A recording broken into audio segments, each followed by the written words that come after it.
টানা 5 দিন হোটেলবন্দি থাকার পর মাঠে ফিরেছেন টাইগার ক্রিকেটাররা। চট্টগ্রামে কারফিউর মাঝে পুলিশি প্রহরায় হোটেল থেকে মাঠে গেছেন টাইগার ক্রিকেটে ক্যাম্পে থাকা ক্রিকেটাররা। 2-1 দিনের মধ্যেই শান্ত মুশফিকরাও অনুশীলনে যোগ দেবেন বলে জানিয়েছেন বিসিবির cricket operations chairman Jalal Yunus. চলমান অস্থিরতায় প্রায় স্থবির পুরো দেশ। সশস্ত্র বাহিনী মাঠে নামার 4 দিন পর স্বস্তি ফিরতে শুরু করেছে জনবনে। প্রায় 5 দিন হোটেলবন্দি থাকার পর মাঠে ফিরতে শুরু করেছেন ক্রিকেটাররা। চট্টগ্রামে চলমান ক্যাম্পে বাংলাদেশ টাইগার্স ও এইচপির ওয়ানডে ও টি-20 দলের সদস্যরা ফিরেছেন মাঠের অনুশীলনে। ঢালাইয়ে দৃঢ়তা, নির্মাণে নিশ্চয়তা। প্রিমিয়ার সিমেন্ট, ঢালাইয়ের রাজা।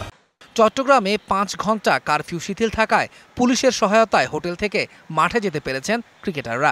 চট্টগ্রাম মেট্রোপলিটন পুলিশের সাথে আমরা যোগাযোগ করে তাদের সাথে আমরা আলাপ আলোচনা করে যখন তারা অ্যাসুরেন্স দিল তারা মাঠে যেতে পারে, তো তাদের প্রোটেকশনে আমাদের আজকে থেকে আমরা প্র্যাকটিস শুরু করেছি।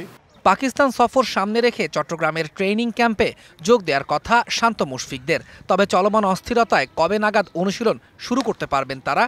এখন আমরা প্ল্যান করছি যে বাকি যারা এখানে আমাদের ক্রিকেটার টেস্ট বাকি ন্যাশনাল প্লেয়ার যারা আছে তাদের আমরা খুব শীঘ্রই পাঠিয়ে দেবো। এটা 2-1 দিনের মধ্যে আমরা চেষ্টা করবো তাদের পাঠাতে। 29, 30, 31 আপনারা জানেন যে একটা 3 দিনের আমাদের একটা ম্যাচ সিনারিও আছে, প্র্যাকটিস ম্যাচ আছে, তো সেটা যাতে তারা অ্যাভেল করতে পারে সেই জন্য আরও কয়েকদিন আগে থেকে তাদের সম্পূর্ণভাবে আরও কিছু সাপোর্ট স্টাফ যারা আছে ঢাকায় তাদের নিয়ে সবাইকে আমরা ওখানে পাঠাবার চেষ্টা করব।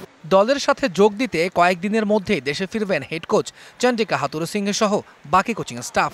হোপফুলি তারা আরও 3-4 দিন সময়ের মধ্যে চলে আসবে। তারা আমরা যেটা শুনেছি যে তৌহিদুল ইসলাম, ডিবিসি নিউজ ডেস্ক।